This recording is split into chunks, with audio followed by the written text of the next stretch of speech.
Hello, everybody. My name is Kevin Nix, and welcome back to NASCAR Mailbox. Ryan Blaney won this past weekend in a thrilling four-wide photo finish at the Daytona International Speedway.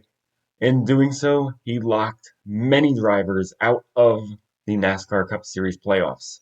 Second through sixth in the race at Daytona were all winless, and all of them were outside of the top 16 heading into the event.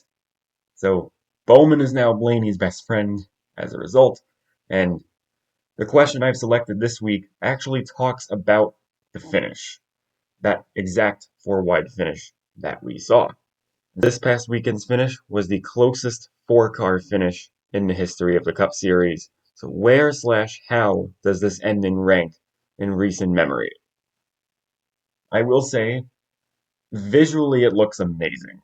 Like, I don't think I've ever seen that many cars condensed into that small of an area than in the final 1,000 feet this past weekend at Daytona. We have seen a lot of close finishes, but I think the field did a masterful job in keeping the cars straight.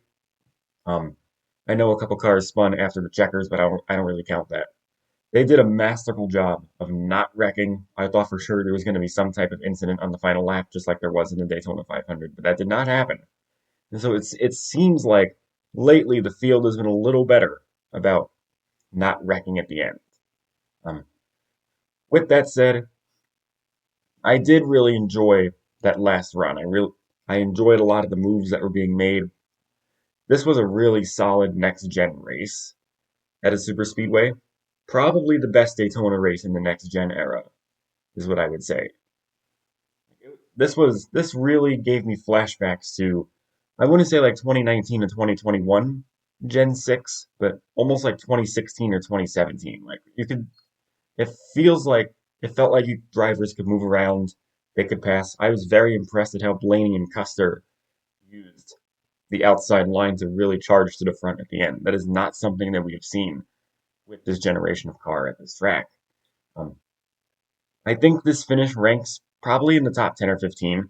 Like, it's not the best one, in my opinion. Obviously, it is the closest one. It looks really cool, but this question is more so a matter of just subjectivity in my preference.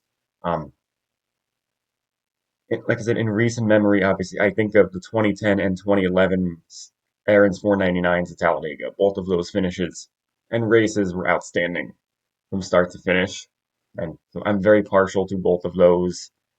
Um, there are several others.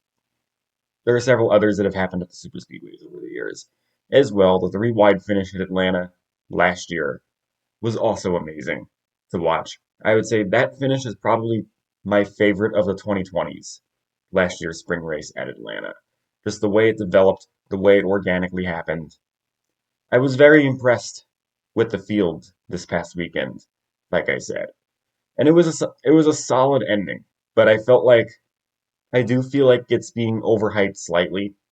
I don't remember who tweeted it, but somebody tweeted that this was the best, like it was the best super speedway race of all time or something like that. And I'm like, no, it's not. Like, don't get me wrong, the finish and the race were great, but there are multiple races and finishes this decade that have been better than that, even in the Gen 7. So I do think this finish is going to be a bit overhyped just because of how close everybody was, and it was really cool to see that.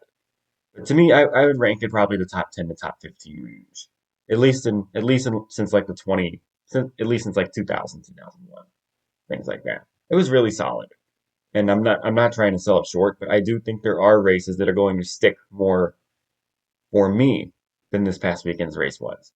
But it was really cool to see. I will give it that. Thank you all for watching this week's edition of NASCAR Mailbox. My name is Kevin Nix. The NASCAR Cup Series and Craftsman Truck Series are heading to the Darlington Raceway this weekend for the Southern 500 and the Truck Companion race as well. The Xfinity Series is headed to Portland, so it's going to be an Xfinity standalone for once, which does not happen very often. So it's going to be a fun set of racing this weekend, and I hope everyone enjoys it all. Thank you all for watching. I'm Caleb Barnes with Frontstretch.com. Come back soon for more great racing videos, and if you like us, don't forget to hit the subscribe button.